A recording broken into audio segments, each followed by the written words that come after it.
Last time on RUHardcore. That sound you just heard is a rift, and we are rift closing machines. This is a rift. Rifts are bad. Rifts are evil. I think I saw a little doggy over here. Ooh, doggy, doggy, doggy.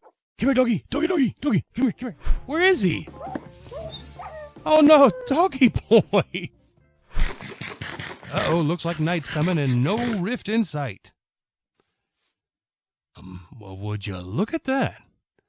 I think we may have found the crystal biome. This could get interesting. RUHardcore. Adventurer style. Hello there and welcome to episode 6 of RUHardcore.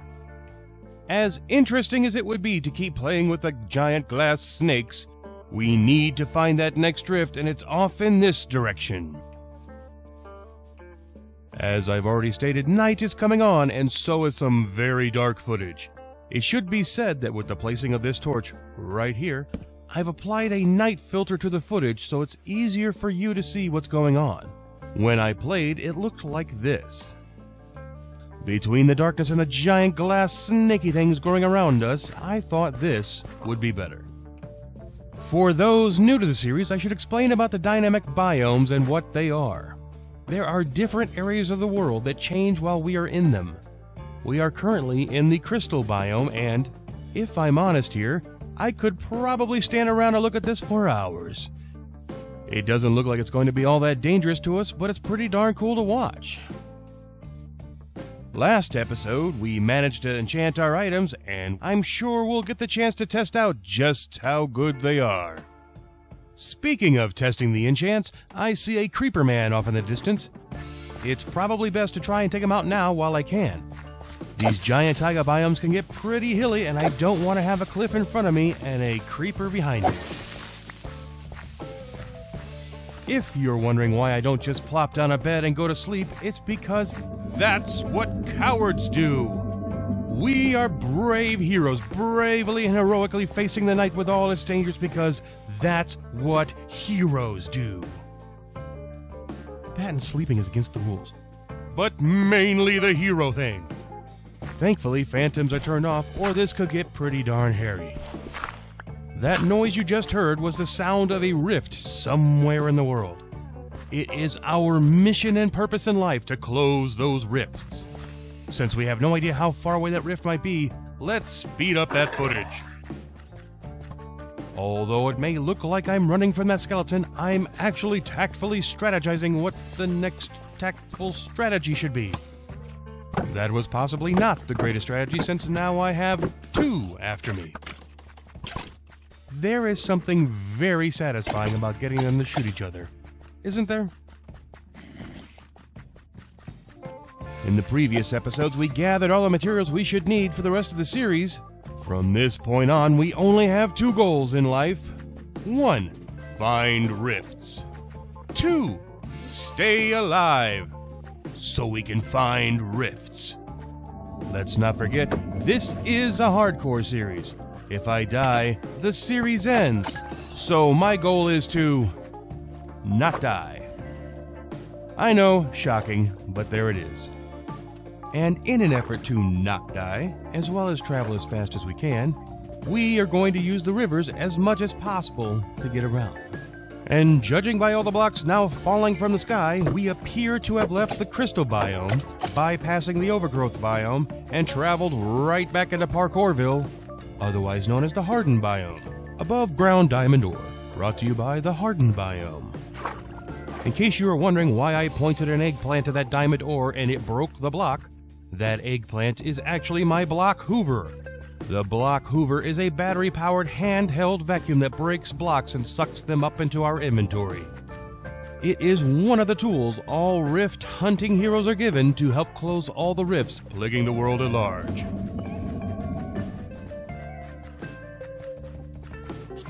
Go away, spider. Oh, this is gonna be fun. You just have to love the power of shields, don't you? I've played Minecraft for years now, and for some reason, I just never used the shield. Up until last year, I used to even hunt charged creepers without the shield. And survive. But I think I'm finally on board with using them. Who knew a few planks of wood could be so powerful? You know, I'm really not sure I'm even heading in the right direction anymore. I've gotten so distracted with all the mobs around me that I've lost all sense of direction. Half the time I even forget Batty's chords are showing above the hotbar and just travel by the that-away system. As in, it's that-away, and my Gragore senses get all tingly when I'm facing the right direction. But right now, there's no tingle.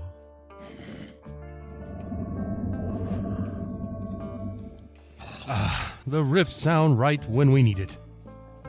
Okay, it's off over that-away in a general westerly that-away direction. Good to know. Come on, come on. Get over here. Come on.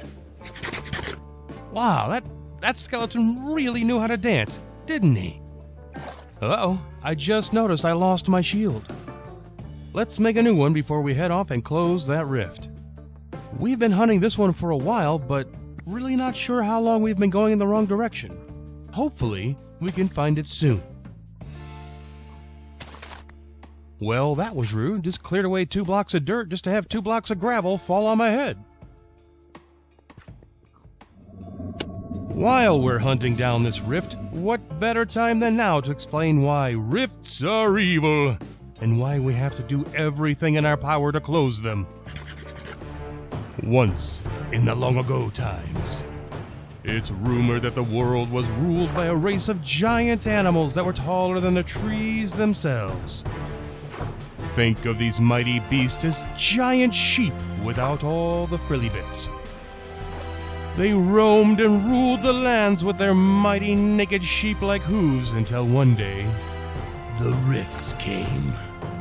And with the rifts came blocks falling from the sky, and innocent-looking crystal snaky things, and leaves filling the skies as far as the eye could see. They say that the land echoed with the plaintive cries of the naked giant sheepy things from one sea coast to the other, until one day all that was left was silence. They say that the poor creatures were either encased in giant crystal geodes or literally buried where they stood from all the blocks falling from the sky. And now the rifts have returned, and if we don't do anything to stop them, the same will happen to us. And to that I say no, 1,000 times no! We will close as many as we can, or my name isn't Gragore. We either do it for that, or because they killed Doggy Boy. Either way, we are going to be rift-closing machines. Geronimo! It seems like while I was passing on those definitely true stories of historical history, we wandered back into the crystal biome. Thankfully, we aren't giant sheepy creatures who get easily caught by crystal snaky things in the sky. Good news! Looks like we're finally catching up to that dastardly rift. It seems our that-away sensors, otherwise known as our ears, think the rift is off in a southeasterly that-away direction. It won't be long now. Uh-oh, looks like we're right on the border between the crystal and hardened biomes. You know, it would be kinda cool, but deadly, if the blocks falling from the sky would smash through the giant crystal snaky things, like in some kind of end-of-days action movie thriller. I know they never will, but a Gragore can dream, can't he? Oh, this doesn't bode well. The area around us is starting to take on a definite parkour appearance. You know, there really is nothing quite like the hardened biome to force you to slow your roll. Okay, the rift is off in this direction now. We appear to be circling it. Oh, the noise is steady now. By all that is good and Minecrafty, there it is. What I wouldn't give for a pair of Depth Strider boots right now. Oh, and just because I've been such a good little Gragore and haven't said this all episode, diamonds! And there it is, number 6 closed. I am not a number. I am a free rift. Whoa, that was weird. Will Gragore find the 7th rift before all the other rifts decide to gang up on him and take their revenge? Will giant naked sheepy things ever roam the land again with their booming baas bellowing across the biomes? Will Gragore keep pulling out super vague references only super boomers will understand? Find out the answers to these questions and more in the next episode of... RUHardcore? Adventurer style.